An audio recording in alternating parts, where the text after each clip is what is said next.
장영화 변호사님이시고 그 OEC 대표님이시고 근데 스타트업들이 여러 가지 그 법적인 리갈한 이슈들이 많잖아요. 근데 그런 것들을 이제 도와주고 이제 스타트업이 되도록 이제 엔트러프너십 교육하시고 제가 볼 때는 이거 듣지 말아야 될 것 같아요. 10년 전 거를 지금 하고 있는 그죠? 이 때가 10년 전에 어디까지 제가 하겠습니다. 네. 제가 생각하기에는 지난 10년 동안 만났던 분 중에 굉장히 중요한 분 아닌가 생각해요.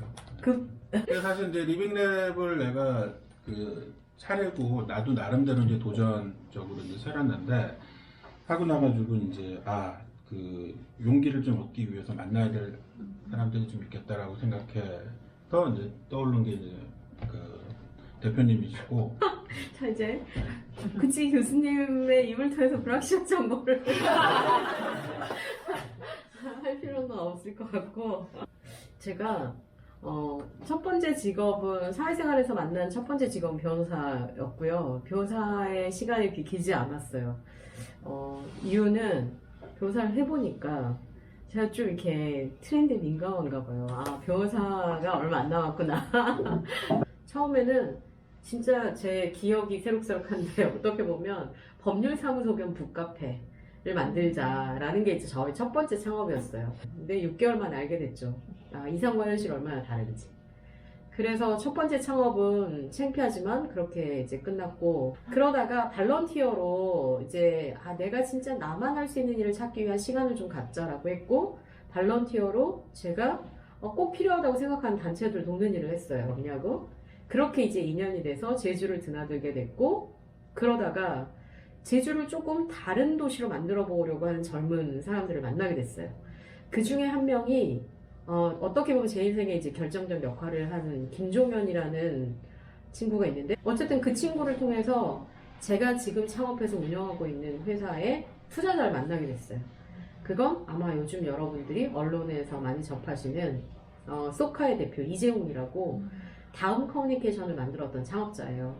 네, 그래서 어떻게 하면 엔트러프너십이 충만한 인재들이 키워질 수 있을까? 이건 그냥 창업팀을 만드는 것과 별개의 문제. 그때 그분은 이미 소셜벤처를 발굴하고 투자하는 일을 하고 있었어요. 그 회사 이름이 SOPONG라고 이제 소풍이라고 부르는데요. 지금은 그냥 운이 좋아서 그분을 만났고 스타트업 세계에 들어오게 됐죠. 그래서 사실은 우린 이걸 할 거예요. 그리고 팀이 있어서 창업하는 일반적인 창업 사례하고는 다르게 그냥 투자자가 해봐 라고 해가지고 한 거예요. 이렇게 창업하면 안 돼요, 여러분. 이렇게 하면 안 돼요.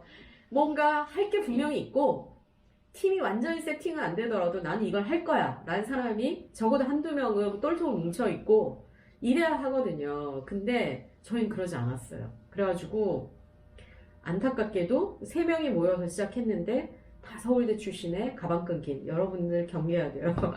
이게 어쨌든 말만 하다가 끝났어요. 그게 그리고 결국 한 명씩 떠나고 저 혼자 남아서 이제 옆 회사 인턴 끌어다가 이제 다시 시작한 게 2013년 다시 시작됐고요.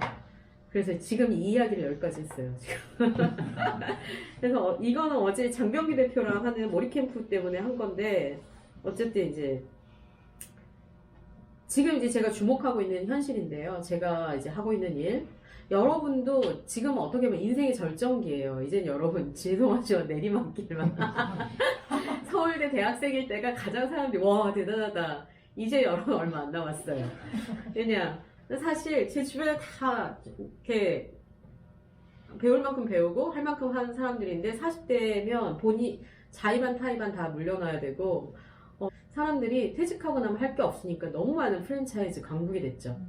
이게 우리가 처한 현실. 우린 열심히 공부하고 살았는데 이렇게 되는 거예요. 결국 이제 이게 이런 현상이 일어난 건 지난 100년 동안 이루어진 급속도로 이루어진 산업화의 결과물인 거고 어쨌든 이제 제가 찾은 솔루션은 10년 전 저에게 투자했던 투자자가 정의했던 것과 유사하게 결국은 인벤트 해야 된다. 저는 지금 여기는 이제 혼자 잘 살기 연구소잖아요. 저는 혼자 잘 일하기 연구를 만들어야 될 것 같아요. 사실 저는 요즘에 어디에 꽂혀 있냐면 1인 창업에 꽂혀 있어요. 제가 창업을 해봤더니 누구를 고용하는 순간 이 고민의 무게가 그냥 2배가 되는 게 아니고요. 따따따따 이 되더라고요. 결국은 우리가 스스로를 책임져야 된다. 저는 기승전 1인 창업이 돼야 되는 것 같아요. 인벤트 할 수 있어야 돼요. 내가 A부터 Z까지 다 해야 되는데 이전에 비해서 할 수 있는 가능성이 많아졌어요. 그래서 저는 인벤트 할 수 있도록 돕는 일을 하고 있다고 말씀드릴 수 있을 것 같고요.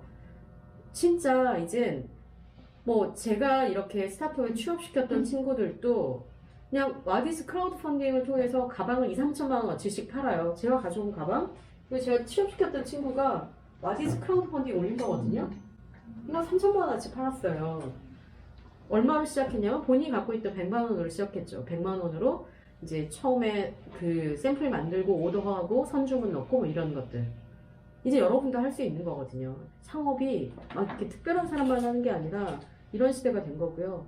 다 맥락이 있고 우리 지난 산업화의 시기별로 보면 과거에 우리 부모님이 그렇게 여러분 서울대 보내려고 애썼던 거는 서울대만 가면 이게 뭔가 그 이유는 해결되니까. 근데 그게 이제 제 세대로 끝난 것 같아요. 제가 볼 때는 제가 막차. 여러분이 그 졸업장에 부합하는 실력이 없다는 게 느껴지면 바로 이제 그 다음이 없거든요. 근데 요즘 뜨고 있는 게 요즘 여러분이 보기에도 창업이라는 단어가 되게 많이 들리잖아요. 이유가 다 있는 거죠. 뭔가 이미 만들어진 판. 그러니까 예를 들면 한국 IBM도 이제 신입을 안 뽑아요. 뽑을 이유가 없는 거예요. 그만큼 누군가 하이어할 만한 가능성은 이제 줄어들었는데 전에 어떤 걸 새로 만들어내는 사람들의 파이는 커진 거죠. 그래서 여러분이 학교 밖으로 나오면 이제 필요로 하는 인재상도 이렇게 자연스럽게 바뀌었고요. 그래서 저는 이게 이렇게 인벤트하는 시대가 되어야 하는데 학교는 선생님들이 무능해서가 아니라 구조적으로 빨리 변화하기가 어려운 한계가 있어요. 그 한계를 어떻게 하면 우리가 보완할 수 있을까라는 생각에서 이제 계속 하나씩 현장의 고민을 들여다보면서 만들었던 게 이제 서비스들로 하나하나씩 만들어졌어요. 앙트십 스쿨이라는 건 아까 제가 앙트러프런십 너무 길잖아요. 된장스럽고. 그래서 그냥 앙트십이라고 이렇게 저희가 아예 브랜드를 만들어 버렸어요. 그래서 청소년들이 창업 세계, 스타트업 세계를 좀 더 접하면서 나는 어떤 사람인지 세상을 이해하고 나에 대한 고민을 좀 해보도록 하는, 겉보기에는 창업 교육 같아 보이지만 사실은 나에 대한 고민을 하고 세상을 이해하는 그런 교육 프로그램을 만들어서 운영하게 됐고요. 아이들이 자라면서 이제 또 보게 된 게 일반적으로는 청년들이 창업하는 거 저는 교육으로는 좋다고 생각해요. 근데 커리어로서는 되게 위험하다라고 생각을 하거든요. 준비한 애들을 이제 진짜 그 중에 정말 센 애들은 살아남는 건데 다수는 꼬부라져서 죽거든요. 그러니까 더 어떤 대안이 있을까? 좋은 스타트업에 가서 일해보면서 성장하면 좋겠다. 그래서 조인 스타트업이라는 서비스, 스타트업 인재 매칭 서비스를 운영하게 됐죠. 이렇게 해서 10년을 보냈어요. 그랬더니 어떤 일들이 벌어졌느냐. 저의 프로그램을 수강했던 애들이 대학교에 가서 창업하고, 그 다음에 스타트업에 가서 이제 엄청나게 핵심 인재로 성장하고, 개발자로 커리어를 아예 전환하기도 하고, 이런 일들이 이제 벌어졌고요. 사회 곳곳에 가면서 이제 저 앙트십 수강했는데 막 삼성전자 갔는데 제 앙트십 수강생이 있고, 이런 일들이 이제를 만나게 됐고, 이건 이제 저희가 이 청소년들에게 하는 프로그램. 어떻게 보면, 그러니까 경험, 그러니까 창업을 시뮬레이션 해본다고 생각하면 되는 거예요. 이런 프로그램들을 했던 거고요. 이 친구가 이제 대학교 가서 창업해서 플레이 키보드, 여러분 유저가 될 수 있어요. 플레이 키보드 다운로드 받으셔서 한번 써보시고요. 이제 지금 전 세계 100만 다운로드 이상을 이제 기록하며 계속 성장하고 있고요. 이렇게 앙트십 그리고 조인 스타트업을 통해서 이제 커리어를 성장하는 친구들이 많아졌고, 지난 4년 동안 한 500명 정도가 저희가 이제 취업을 성공시켰던 친구들이고요. 그래서 저는 이제 이렇게 운영을 한 거죠. 창업과 취업의 징검다리. 저는 여러분이 반드시 대학을 졸업하기 전에 학생 신분을 100분 발휘하여 좋은 스타트업에 가서 최대한 진짜로 진심 열심히 최소 1년은 일해봤으면 좋겠다.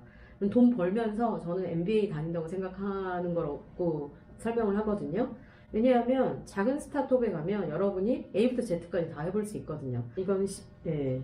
그래서 근데 이제 여기까지가 이제 저의 과거를 2020년부터는 최고 매출을 찍고 다시 시작합니다.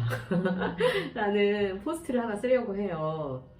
어떤 결정을 하긴 했냐면 아까 제가 말씀드렸잖아요. 저는 지난 10년의 창업을 해오면서 일반적인 그로스하게 성장하는 스타트업의 과정을 밟지 않았어요. 그러니까 제가 이렇게 두루두루 관심이 많아서이기도 한데 소셜 벤처도 아닌 것이 스타트업도 아닌 것이 그냥 장영화스러운 스타트업을 한 거예요.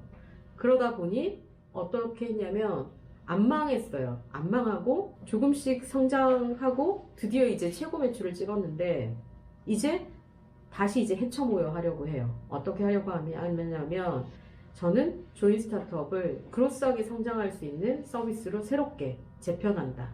그래서 새로운 컨셉은 나를 위한 커리어 성장 솔루션이라는 이름으로 커리어 성장에 대한 고민, 진단부터 해결까지 라는 이제 새로운 컨셉으로 이제 새롭게 태어날 거예요.